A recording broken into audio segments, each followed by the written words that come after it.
Fala pessoal! Preparados para ver detalhes sobre um dos maiores eventos de todos os tempos? O Dilúvio, uma história conhecida por praticamente todo mundo, mas que levanta perguntas que nem todo mundo faz. Será que o dilúvio cobriu toda a Terra? Ou existem outras formas de entender esse evento? E como uma única arca poderia comportar tantos animais? Por tanto tempo, qual era de fato o tamanho dessa arca? E quanto tempo tudo isso durou? Vamos começar lendo o texto, e depois eu te explico alguns detalhes que fazem toda a diferença.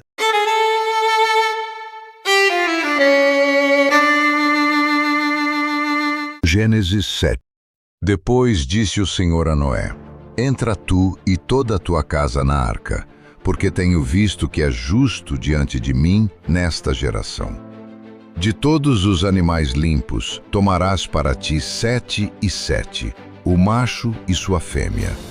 Mas dos animais que não são limpos, 2, o macho e sua fêmea.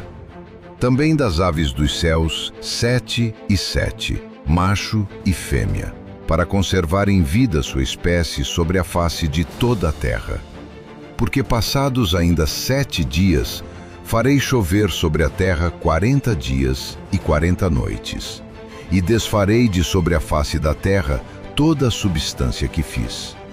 E fez Noé conforme a tudo o que o Senhor lhe ordenara. E era Noé da idade de 600 anos, quando o dilúvio das águas veio sobre a terra. Noé entrou na arca, e com ele seus filhos, sua mulher e as mulheres de seus filhos, por causa das águas do dilúvio. Dos animais limpos e dos animais que não são limpos, e das aves, e de todo o réptil sobre a terra, entraram de 2 em 2 para junto de Noé na arca, macho e fêmea, como Deus ordenara a Noé. E aconteceu que, passados 7 dias, vieram sobre a terra as águas do dilúvio. No ano 600 da vida de Noé, no mês segundo, aos 17 dias do mês, naquele mesmo dia se romperam todas as fontes do grande abismo, e as janelas dos céus se abriram. E houve chuva sobre a terra 40 dias e 40 noites. E no mesmo dia entraram na arca Noé, seus filhos, Sem, Cão e Jafé, sua mulher e as 3 mulheres de seus filhos. Eles, e todo o animal conforme a sua espécie, e todo o gado conforme a sua espécie, e todo o réptil que se arrasta sobre a terra conforme a sua espécie, e toda a ave conforme a sua espécie, pássaros de toda qualidade. E de toda a carne, em que havia espírito de vida, entraram de 2 em 2 para junto de Noé na arca. E os que entraram eram macho e fêmea, de toda a carne, como Deus lhe tinha ordenado. E o Senhor o fechou dentro. E durou o dilúvio 40 dias sobre a terra. E cresceram as águas, e levantaram a arca, e ela se elevou sobre a terra. E prevaleceram as águas, e cresceram grandemente sobre a terra. E a arca andava sobre a face das águas. E as águas prevaleceram excessivamente sobre a terra. E todos os altos montes que havia debaixo de todo o céu foram cobertos. 15 côvados acima prevaleceram as águas, e os montes foram cobertos. E expirou toda a carne que se movia sobre a terra, tanto de ave como de gado e de feras, e de todo o réptil que se arrasta sobre a terra, e todo o homem. Tudo o que tinha fôlego de espírito de vida em suas narinas, tudo o que havia em terra seca, morreu.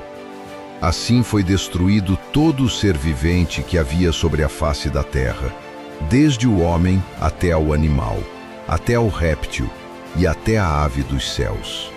E foram extintos da terra. E ficou somente Noé e os que com ele estavam na arca. E prevaleceram as águas sobre a terra 150 dias. Gênesis, capítulo 7, descreve um dos eventos mais conhecidos da Bíblia, o dilúvio. É o momento em que Noé, sua família e os animais entram na arca e as águas cobrem a terra. Mas, além da narrativa, o capítulo levanta várias questões que intrigam leitores e estudiosos até hoje. Por exemplo, quantos animais realmente entraram na arca? O dilúvio foi global ou regional? Como a água poderia cobrir todas as montanhas? Quanto tempo durou exatamente o dilúvio? Hoje, vamos explorar algumas das curiosidades, polêmicas e controvérsias mais interessantes de Gênesis 7. Quantos animais entraram na arca? Uma dúvida comum surge quando comparamos diferentes trechos da narrativa. Em alguns momentos, a Bíblia diz que os animais entraram de 2 em 2, mas em Gênesis 7 aparece outro detalhe: de todos os animais limpos, tomarás para ti 7 e 7, ou seja, animais limpos, 7 pares, animais não limpos, apenas um par. Isso levanta uma curiosidade importante. Por que Deus pediu mais animais limpos? Uma explicação comum é que os animais limpos seriam usados posteriormente para sacrifícios, alimentação. Portanto, seria necessário um número maior para garantir a preservação da espécie. Mas o que seriam animais puros e impuros? Curiosamente, a classificação formal entre animais puros e impuros só aparece muitos séculos depois, na Lei de Moisés, no livro de Levítico. Isso levanta uma questão interessante: como Noé sabia quais animais eram puros? Alguns estudiosos sugerem que essa distinção já era conhecida por tradição desde os tempos antigos, ou que Deus revelou diretamente a Noé quais animais deveriam ser considerados puros.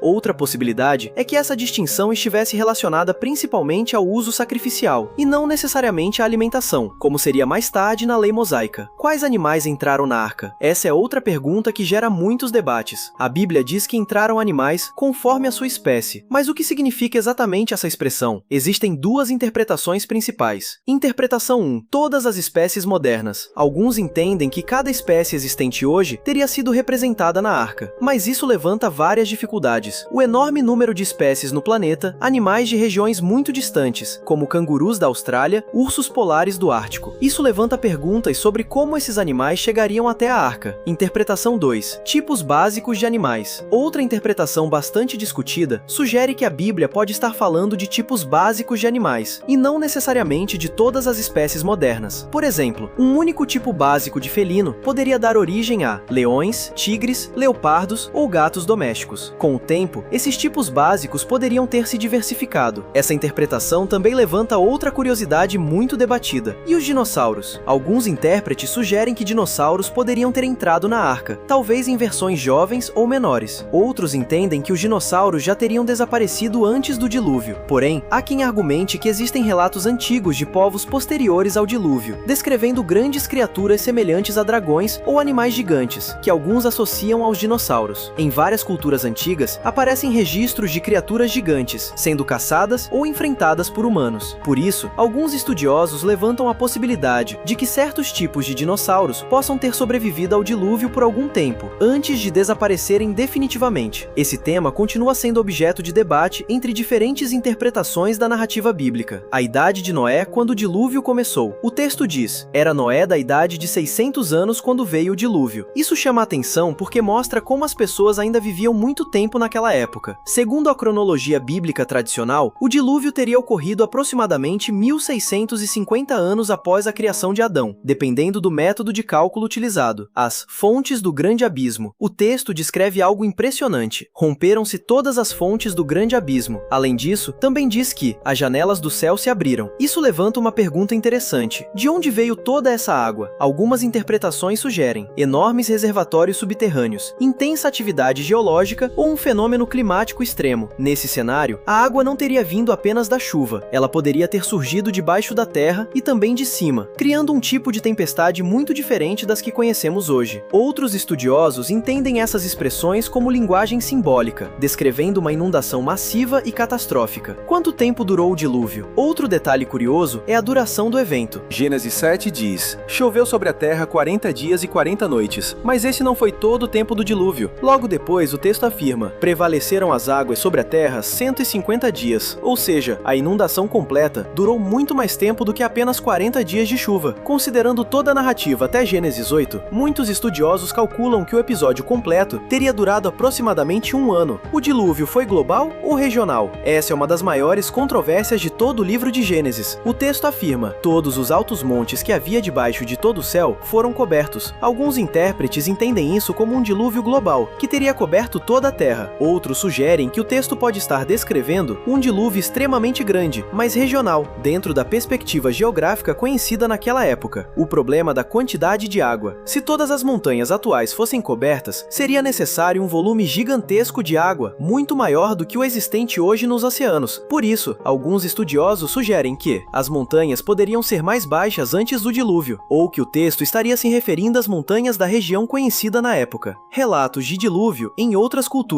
Um ponto curioso é que diversas culturas antigas possuem histórias sobre um grande dilúvio, entre elas a epopeia de Gilgamesh, na Mesopotâmia, tradições antigas da Grécia, relatos em culturas da Índia e até tradições de povos da América. Isso leva alguns pesquisadores a sugerir que um evento catastrófico antigo pode ter marcado profundamente a memória de várias civilizações. Alguns interpretam isso como evidência de um evento global, e não apenas regional. A arca realmente poderia flutuar? Outra curiosidade envolve a própria arca. Com base nas medidas descritas na Bíblia, 300 côvados de comprimento, 50 de largura, 30 de altura, a arca teria algo próximo de 130 a 150 metros de comprimento. Alguns engenheiros modernos analisaram essas proporções. Eles concluíram que o formato descrito na Bíblia, cerca de 6 vezes mais comprido que largo, oferece grande estabilidade em águas agitadas. Esse formato é considerado excelente para embarcações de carga. Embora os navios modernos tenham tecnologias muito mais avançadas, muitos projetos navais utilizam proporções semelhantes para garantir estabilidade, o que mostra que o formato descrito no texto bíblico faz bastante sentido do ponto de vista de engenharia. Quem fechou a porta da arca? Um detalhe pequeno, mas muito significativo, aparece no texto. Depois que todos entram na arca, a Bíblia diz: "E o Senhor fechou a porta". Esse detalhe é frequentemente interpretado como um símbolo importante. Mostra que o momento de salvação e o momento de julgamento estavam definidos por Deus. Alguns intérpretes sugerem algo interessante. Se a porta tivesse permanecido aberta, talvez as pessoas dentro da arca pudessem sentir compaixão e tentar abrir para salvar quem estivesse do lado de fora. Por isso, a porta teria sido fechada pelo próprio Deus. Alguns imaginam que isso poderia ter ocorrido por intervenção direta de Deus ou até pela ação de um anjo. Mas o texto bíblico simplesmente afirma que foi o Senhor quem fechou a porta. Gênesis 7 descreve um dos episódios mais dramáticos da narrativa bíblica. O dilúvio levanta muitas perguntas. Quantos animais estavam na arca? Quanto tempo durou o evento? De onde veio toda a água? E se o dilúvio foi global ou regional? Mas, acima de tudo, o capítulo reforça uma mensagem central. Mesmo em meio ao julgamento, Deus preserva a vida e oferece um caminho de salvação. E a história continua no próximo capítulo, quando as águas começam a baixar e um novo começo para a humanidade se aproxima.